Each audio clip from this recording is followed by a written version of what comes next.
All right, well, welcome back to another Centennial Tidbit, where today we're talking with Bill King of the Exchange Club of Rome, who's helping the society on one of our educational missions, and they're doing it in a very unique way. So I'd like to welcome Bill to our Centennial Tidbit. Thank you very much. Glad to be with you, Gavin. Nice. Can you tell me a little bit about what the Exchange Club of Rome is? The Exchange Club is a civic organization that focuses on how to make communities a better place to live through its different projects. That in itself is our mission statement. As far as the vision of the Exchange Club is to promote a stronger America, safer communities in which to live, and unified people within that community. We're made up of more than 600 clubs throughout the United States and Puerto Rico, and over 190, close to 200 of them are members of our own club here in Rome, Georgia. Excellent. Now, you're a director for one of the projects under the Americanism Committee. Can you tell me a little bit about the committee and then a little more detail on what the project is that you're working on? I'll be glad to. It's one of our 4 committees that we have that support different projects in and around Rome, Georgia, and Floyd County. We're with the Americanism Committee oversees what the Tomb project does, but the Tomb became so popular and so requested that we ended up forming our own committee and our our own little funding account through the club. Now, in the Americanism Committee, we do things such as give a kid a flag to wave, where we go into every 4th grade and give them a small American flag and talk about the history of the American flags and how they developed over the years. We have also Proudly We Hail, in which we ask the people to show their flags at their homes, their businesses, and at government buildings. And during the year, we pick the best of those and give them a Proudly We Hail certificate for the proper way to display the flag, both during the day and at night. We also have supported healing fields in other areas where exchange clubs are. We have military appreciation programs, and we also do One Nation Under God programs. Now, the project we're talking about today, of course, deals with military appreciation and the spirit of Americanism, and that's, of course, our project, which is a call to honor the tomb replica of the tomb of the unknown soldier. The replica itself is pretty impressive. I'd like to know why you guys decided to do that, a replica, and then maybe tell me a little bit more about how this replica was developed. Be glad to. We did a project in 2014 and 15 that won the national award, which is a replica of the Star Spangled Banner flag in honor of the 200th birthday of our nation. And we immediately thought about what we could do to do another one of that scope. And we immediately thought of the tomb replica, simply because the tomb is now entering its 100th anniversary year. And we wanted to make sure that people are aware of what the tomb is all about, educate them as much as possible about the history of the tomb. And in doing so, we asked Arlington to send us the dimensions of the tomb. They did so. We then contacted one of our members who is owner of a construction company, and they took the dimensions and pared it down to half size, and then built the tomb over a period of 4 months after their regular working hours. And then we had to find an artist who could do the engraving of the words on the west end, the 3 Greek figures on the east end, and then both sides, which would involve the carving of the wreaths that go on either side. And again, we found a local artist that was able to do that for us. That also was done in conjunction with the construction as it went on. All of the carving, all of the engraving of the words were done with a hand Dremel. He went through about 4 or 5 Dremels in the process of the 4.5 months. So what is the medium that the replica is actually created out of? It has composite material on the walls, the top, the very bottom of it, the widest part, is made out of poplar wood, which was easy to tool to get the curve on the bottom of the tomb. The engraving was done on the same material that the tomb itself is made out of. The material is one that's used in a lot of outside residential signage, and our artist is also one that does a lot of the residential signage around Rome and Floyd County. And you told me earlier on that when the guys started to take on this project, they didn't have a chance to obviously go up to the tomb itself and walk around it and take detailed look at it.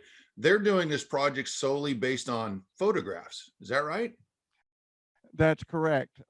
Photographs and the dimensions that they gave us of the full size tomb.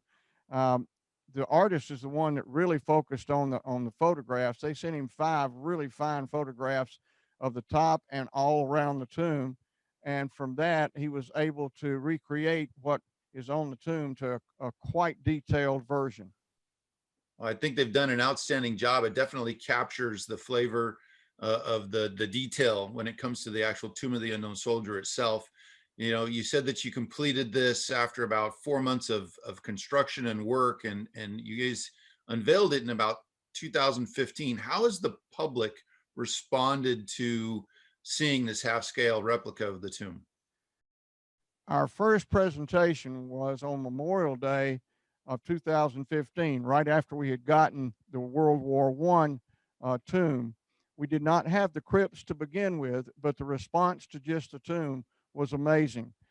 People were saying it looked like marble. That's the first question we get wherever we take it.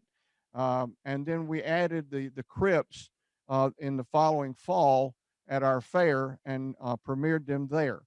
And the crypts are exactly like what they look like up at DC, with them again being half size in scale. It's amazing. When you're talking about the public, though, you don't just stay in Georgia. You take this on the road at the request of the public. And can you tell me a little bit about what you've done since 2017? Well, we have been on the road actually since 2016, starting in September of that year. We've been to 10 states so far. We've been as far west as Nevada. We've covered most of the southeastern states at least twice. We're now have got 9 or 10 engagements coming up this year, in addition to some makeups that we had to cancel because of, or had to postpone rather, not cancel, due to COVID. We're supposed to be going to Vermont, Massachusetts, and Rhode Island this year. We've got some fairs that if they have their fairs this year, we'll be back at those fairs in October. We stay on the road at least 2 weeks every month. Amazing. And this is all volunteer.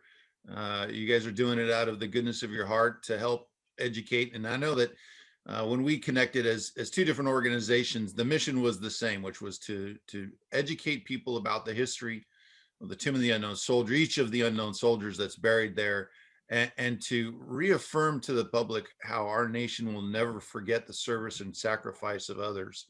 I have to thank you. You guys are doing an outstanding job.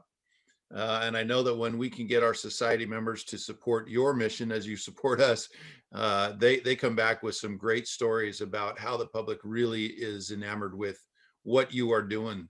For those that maybe have not had an opportunity to see it in person, how can they reach out to you to find out more about the project and maybe even ask to bring it to their location? We have a website that they can check us out on.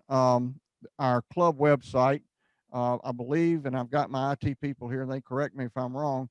It's RomeExchangeClub.com, and then they just go to the tomb replica icon, and it'll show how to get in touch with us. My home uh, email is the best way to reach me, and it's very simple. It's KINGGLFNT@yahoo.com. If you have trouble remember it, just leave the O out of golf and the U out of nut, and you got it made. As far as my phone number is concerned, 706-766-8451.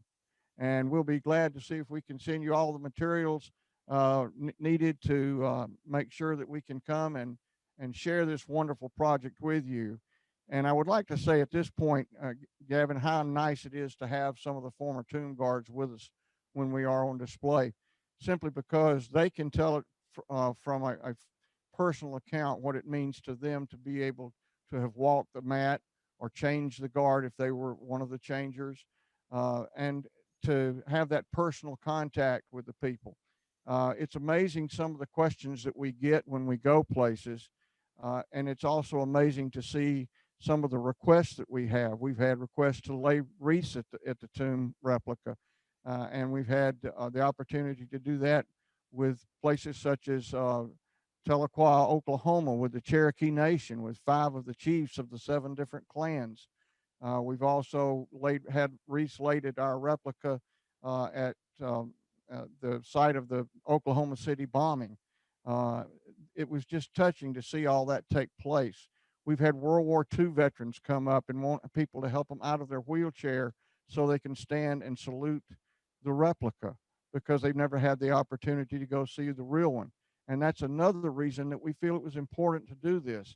All over this country, there are places that have never had the opportunity, people have never had the opportunity to go and see the real one. And we can share that with them and tell them what it's about, and answer any questions they might have, not only about the tomb and the crypts and the story behind the Vietnam crypt, but also about the soldiers that guard the tomb, what they go through uh, in order to become a tomb guard. And many people were not aware of that. And I think it's important that that is known, as much as the fact that we never forget why we have this wonderful monument. Uh, we'd like to add one little bit to y'all saying that you have with the society. And I say y'all, I'm proud to say that I am, and so are 4 more members of my team. We are associate members of the Tomb Guard Society and are proud to be that, to be able to share what we've learned from you about the tomb and about the soldiers, so that we can share it with whatever community we go into. But we like to add to what you say, and that a soldier never dies until he's forgotten. Tomb guards never forget. And we encourage the communities that we go to add this: neither will we. Well said, Bill. Well said. The tomb and the replica that you've created is amazing. It certainly helps with helping people understand the history behind it and why it is such an important piece of American history, as well as a location for millions of American Gold Star families and service members to come and pay their respects if they can't at local places or wherever their loved ones are buried. You're doing amazing work. I can only imagine that this will continue as the public sees more about it. And I wish you the very best of luck as you continue on your mission. Well, thank you very much. And we're honored to be a part of the Tomb Tidbits. Thank you very much, Gavin. All right. Well, Bill, I think I see another tidbit in our future as we talk about how perhaps it goes around this year, and we can maybe do something live at one of the locations. So, again, thank you. Thank you very much, Gavin. All right.